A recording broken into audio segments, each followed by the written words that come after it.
Hello మామ, welcome to another video. ఈ video అయితే క్రేజీగా ఉండబోతుంది, లాస్ట్ వరకు చూడండి. ఈ వీడియో లాస్ట్ లో అయితే ఒక క్రేజీ అంటే క్రేజీ క్లిప్ ఉంటుంది మామ. క్రేజీ అంటే క్రేజీ కాదు, ఎమోషన్, లవ్, ఫ్రెండ్షిప్ అన్ని కలిసి ఉంటాయి. మీ లైఫ్ లో కూడా అలాంటి ఒక బెస్ట్ ఫ్రెండ్ ఉంటే మాత్రం ఖచ్చితంగా వాడిని ట్యాగ్ చేయండి మామ కమెంట్ బాక్స్ లో. అయితే ఫైనల్ గా తాటికాయలన్నీ ఒక చోట చేర్చిన తర్వాత మా అన్న వాళ్ళ ఫ్రెండ్ అయితే ఒక్కొక్కటి తీసి నరికేస్తున్నాడు. తాటికాయలని కట్ చేయడం అంటే అంత ఈజీ కాదు మామ, అదొక ఆర్ట్ లాగా.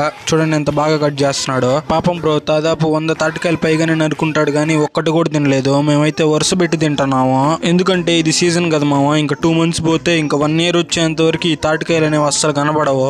అందుకే దొరికినప్పుడే తినాలన్న సిద్ధాంతంతో అందరూ వరుసగా నిలబడుకొని ఒక్కొక్కటి తినేస్తున్నాము. నేను చిన్నగా ఉన్నప్పుడైతే ఈ తాటికాయలు తిన్న తర్వాత ఖాళీ తాటికాయలు ఎక్కడ దొరుకుతాయా అని తిరిగేవాడిని, ఎందుకంటే వాటితో తాటిబల్లి చేసుకుని ఊరంతా రౌండ్ వేసేవాళ్ళము. వీడియో స్టార్టింగ్ లో చెప్పాను కదా మామ క్రేజీ క్లిప్ అని, ఇక్కడ చూసేయండి. సరే మామ, మన పత్తి వ్యాపారం ఛానల్ ని ఇన్స్టాగ్రామ్ లో ఫాలో అయ్యి యూట్యూబ్ లో సబ్స్క్రైబ్ చేసుకోండి.